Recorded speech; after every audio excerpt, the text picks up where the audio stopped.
मनुष्य का ज्ञान निरंतर विकसित होता रहता है। एक समय था जब वैज्ञानिक अणु को पदार्थ का अंतिम तत्व मानते थे।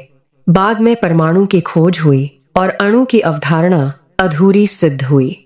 फिर परमाणु भी अंतिम सत्य नहीं रहा। विज्ञान की यात्रा आज भी जारी है और आगे भी रहेगी।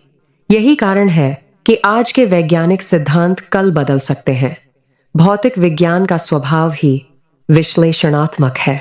वह हर स्थापित सत्य को परखता है, तोड़ता है और उसके स्थान पर एक नया निष्कर्ष प्रस्तुत करता है। निर्माण और विनाश की इसी प्रक्रिया से विज्ञान आगे बढ़ता है।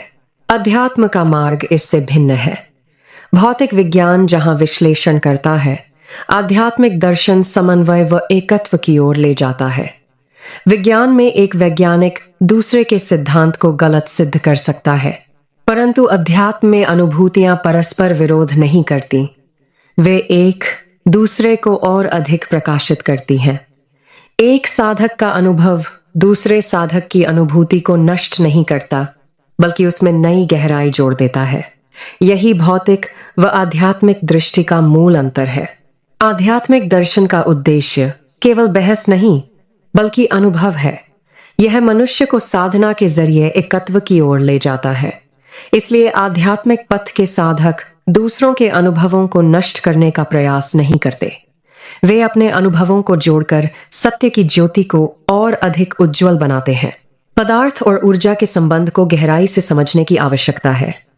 पदार्थ को अंतिम सत्य मानना भूल है। वास्तव में पदार्थ ऊर्जा का ही सघन रूप है। आधुनिक विज्ञान भी यही स्वीकार करता है कि पदार्थ बंद ऊर्जा के अतिरिक्त कुछ नहीं। इसलिए पदार्थ को समझने के लिए ऊर्जा की प्रकृति को समझना आवश्यक है।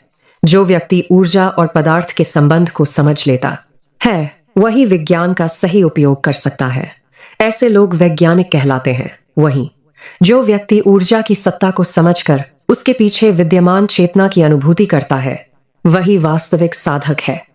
भारतीय तांत्रिक परंपरा में ऐसे साधकों को शक्तोपासक या महाकौल कहा गया है। वे केवल ऊर्जा को नहीं, बल्कि उस चेतना को भी स्वीकार करते हैं जिसके आधार पर ऊर्जा सक्रिय है।